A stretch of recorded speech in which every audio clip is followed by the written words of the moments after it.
Buenos días, chicos, una vez más desde tu colegio San Antonio María Claret para continuar con nuestras clases virtuales. En esta oportunidad, quien te habla, mi Rosana, y para el día de hoy tenemos a cargo el curso de comunicación. Bien, el tema que vamos a ver hoy, uso de la S, C y Z, ¿no? Vamos a aprender en qué circunstancias, en qué momentos debemos darle uso a estos tres tipos de letra.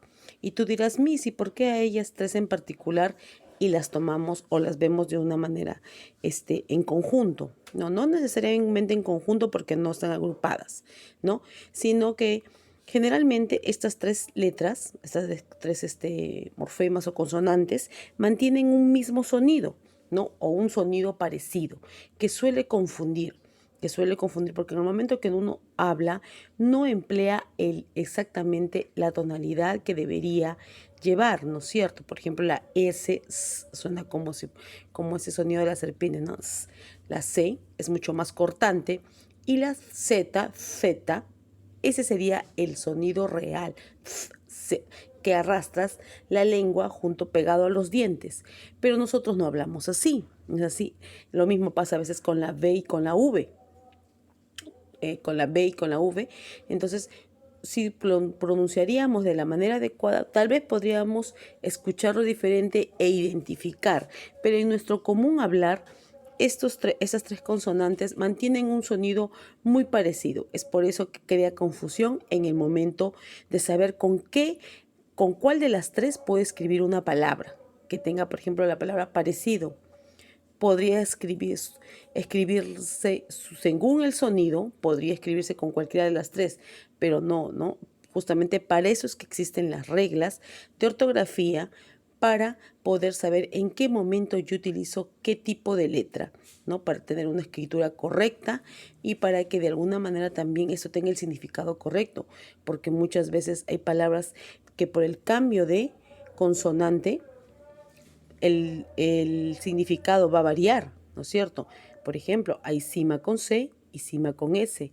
Va a ser tarea tuya investigar qué significa cima con S o cima con C. Entonces cambia. Por eso es importante conocer en qué momentos, en qué casos puntuales yo tengo que utilizar distinta letra o distinta consonante. Bien, vamos a empezar con la S, ¿no? Generalmente son las palabras que terminan en ción y que sean derivadas, dice, de una palabra que termina en so, sor. Nosotros siempre utilizamos la palabra sion y lo asociamos directamente con la C, pero hay excepciones en este caso, como por ejemplo la palabra recesión, ¿no? Que viene también de la palabra receso, ascensión, ¿no? De ascender, por eso proviene de la palabra ascensor. Y también en los sustantivos que terminan en eso, como los ejemplos que te presento acá, hueso, ileso, etcétera, ¿no es cierto? Bien, hay excepciones, ¿no? Como la palabra aderezo, pescuezo, cerezo, perdón, que generalmente se utiliza la consonante Z y no la S. Pero si tú me estás escuchando al momento de que yo las pronuncio, te darás cuenta de que el sonido es muy parecido y es ahí donde se crea la confusión. Pero teniendo estas pautas, tú ya tendrás un poquito más claro en qué situaciones los tienes que usar. Aparte que la práctica va a hacer que tú mismo ya reconozcas inmediatamente con qué tipo de letra vas a escribir una palabra. ¿No? Para no confundirnos tanto en esto, se usa la S, dice, en adjetivos terminados en oso, osa, aso, eso o uso, ¿no? Aquí te presento algunos ejemplos, no son todos, existen muchas palabras y con esto también vas a ir aumentando. Ya vamos a ver en qué va a consistir tu tarea. Generoso, hermoso, escaso, confuso, son uno de los ejemplos que se puede presentar para el uso de la S. ¿Es así? Bien. Continuamos. Ahora vamos a ver en qué situaciones podemos usar la C, ¿no? La C que a veces cuando está pegado a una vocal abierta, generalmente cambia. No vas a decir sa, ¿no? Sino K. Cuando está unida a la A, dices K, no dices sa. Cuando está unida a la E, ahí puede crear la confusión, que C. Cuando está unida a la I, también el sí, ¿no? Porque no dices ki, ¿no? A la O Por el contrario, el sonido no es so, sino es co. No solamente en estas situaciones de la E y la I, generalmente es que se puede crear la confusión, porque con la U también tendrías que pronunciarlo como Q y puede ahí tener también otra confusión con la letra Q, ¿no es así? Bien, lo vamos a ver más adelante. Entonces acá vamos a ejemplificar cuáles son las situaciones en las que yo tengo que usar la C. Por ejemplo, en las palabras cuyas terminaciones son en ción, como floración, exclamación, comunicación, y también cuando terminan en ser, sia o sie, ¿no? Como advertencia, como ser, eficacio. Te estoy dando un ejemplo por cada situación, ¿ya? Para que más o menos tú te ubiques. Y también con los diminutivos que utilizan las terminaciones cito o sillo, ¿no? Como jaboncillo, jardincito, ¿no es cierto? Bien, continuamos. ¿Y cuándo usamos la Z? Si te das cuenta, es muy difícil, ¿no? Sí, es complicado. A veces muchos de los errores ortográficos que tenemos al escribir o incluso al pronunciar es en estas tres vocales, perdón, en estas tres consonantes, porque el sonido, como te digo, es muy parecido, pero las reglas ya están establecidas, ya las reglas ya están normadas y tenemos que guiarnos de ello para poder identificar las situaciones. Obviamente no voy a estar siempre el memorizarme las reglas no es la forma de aprenderlas, ¿no? La forma de aprenderlas va a ser con la continuidad de la escritura, de la lectura. Por eso es que mucho también te hago hincapié en la lectura. La lectura ayuda mucho, mucho a mejorar, a conocer, a aprender en todo aspecto. La escritura, tu forma de hablar, tu forma de desenvolverte, tu manera de redactar, tu manera de conocer el significado de las palabras y así poder utilizarlas en diversas situaciones, te ayuda bastante. Entonces, estas situaciones de poder ir identificando cuándo uso la C, la S o la Z, pues lo voy a adquirir con la práctica, con la continuidad, en una escritura y en una lectura. Bien, vamos a ver las situaciones en las cuales usamos Z. Cuando a los adjetivos, ya te acuerdas que ya hemos visto los adjetivos, ¿no? Los adjetivos que califican, ¿no? Había infinidad de clases de adjetivos, pero generalmente que te quieren decir algo sobre el sustantivo. Vamos a ir recordando, todos los temas siempre en comunicación están anexados, ¿no? Conectados. Por eso es importante aprenderlos bien para que nos quede de precepto o de antesala de otros temas. Bien, como te decía, los adjetivos terminados en as y es llevarán siempre Z al final. Por ejemplo, capaz, atrás, ¿no es cierto? Uno de los ejemplos más clásicos que podemos utilizar en nuestro común vocabulario. Luego, la mayor parte de las palabras terminados en ansa, como bienaventuranza, lanza, alabanza tal vez, ¿no es cierto? ¿No? Y hay excepciones muy claras como gansa y como cansa, ¿no? Del verbo de cansar, ¿no? De cansar, cansancio. Entonces, cansancio inclusivo, utilizas la C, ¿no es cierto? No la S ni la Z, la C. Pero cansa, en cansa, de cansado, se usa la S, ¿no? Son excepciones que muy particulares, son 2 o 3 palabras que en cada regla pueden no presentar la misma condición. Por eso siempre se te presentan las excepciones. Y terminaciones en asgo. Por ejemplo, noviazgo, hallazgo, ¿no es cierto? Bien, chicos, son las formas o son las reglas básicas. Existen más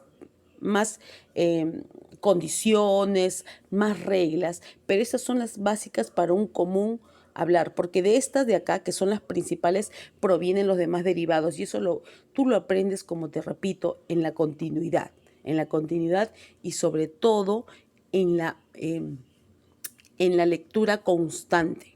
Siempre, no necesario mí, pero ¿qué lectura? Cualquier lectura. Tienes siempre libros en casa o de repente por ahí hay un periódico, una revista, un cuento. Puedes ir leyendo. Tú ahora que tienes acceso al celular, a la tablet, a la computadora, hay infinidad de lecturas y tú puedes buscar un libro. Te voy a recomendar. Es más, va a haber más o menos el siguiente mes está programado que vamos a leer un libro y te lo voy a descargar y te lo voy a pasar de manera virtual, en el cual te va a ir evaluando por cada capítulo, ¿no? Tú me vas a entregar, ya te voy a explicar en qué va a consistir ese trabajo. Si es que, ¿por qué? Porque es muy importante.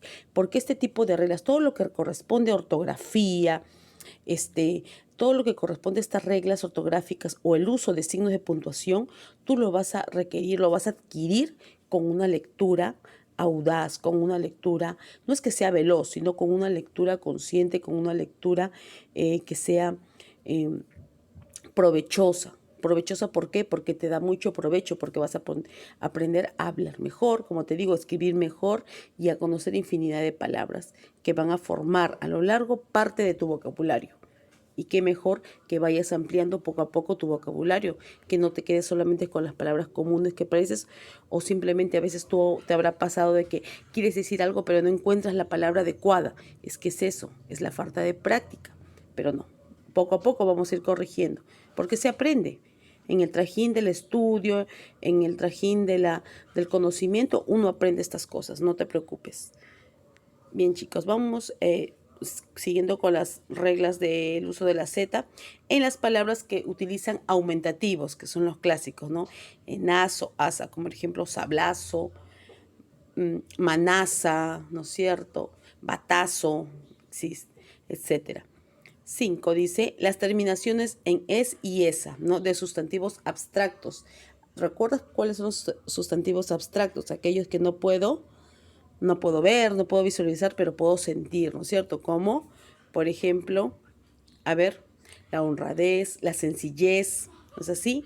Bien, siempre recordando, ¿no? Recordando en qué era, ya ves, si que tú no te acuerdas o recuerdas o no lo has aprendido bien, que es sustantivo abstracto, de repente no podrás saber cómo se escribe. Por eso es lo importante que uno tiene que aprender bien cada lección. Bien, chicos, vamos a hacer un pequeño ejercicio. Bueno, ya están colocados. Dice, te fuiste a bailar con una trenza, ¿no es cierto? Te fuiste. Acá la idea era que vayan apareciendo las letras, pero ya está resuelta. Era colocar las letras en los espacios en blanco, pero ya te apareció. Se te ayudó antes de tiempo, pero bueno, era parte. Y a ver, quién quita y de repente por ahí hay un error. No te confíes y si hay un error lo corriges. Bien, ahora tú vas a practicar. Yo te estoy dejando anexado a este video unas hojas de aplicación. Resuélvelas conscientemente para que te des cuenta que, y si no sabes exactamente, pues ayúdate de lo principal, del libro donde voy a poder saber exactamente cómo es nuestra escritura y de paso voy conociendo la palabra, ¿no? ¿En qué consiste? ¿Qué es el diccionario? Va a ser muy fácil para ti de repente si no sabes cómo se escribe una palabra, buscar en tu celular, en tu tablet o en tu computadora, pero lo ideal sería que agarres un diccionario y que busques esa palabra, porque de una manera te estás obligando a leerla. En cambio, si tú buscas rápidamente lo más fácil que es tu celular o algo, no estás aprendiendo. Yo te recomiendo que seas consciente. Para todo lo que hagas tienes que ser consciente. ¿Quieres aprender? Entonces tienes que poner de tu parte, ¿no? El hecho de acá es que investigues, de eso se trata. Una tarea no se trata de que lo puedas resolver en 2, 3 minutos, ni que puedan, sino una tarea se trata de que tú lo hagas, de que tú seas el partícipe de tu conocimiento. Tú mismo, tú ya estás grande, tú ya puedes buscar en el diccionario, entonces ya lo puedes hacer. Si en caso no encontraste o fuera algo muy dificultoso, pues yo sé que siempre hay una persona mayor a tu alrededor, pero las cosas las haces tú. ¿Ya? Yo confío en que tú estés copiando todo tú solo, haciendo las tareas y que los papitos estén ahí, o los tíos, o los hermanos mayores, apoyando, dirigiendo, más no haciendo por ti las cosas. Bien, entonces, chicos, recuerda que te dejo unas hojas de aplicación anexadas a este video y espero que te haya quedado claro. La clase ha sido bastante corta, sencilla, porque son normas básicas que te van a ayudar a diferenciar en qué situaciones pues utilizo estos 3 tipos de consonante que suelen confundir siempre en una escritura. Bien, entonces ha sido todo por hoy. Muchas gracias.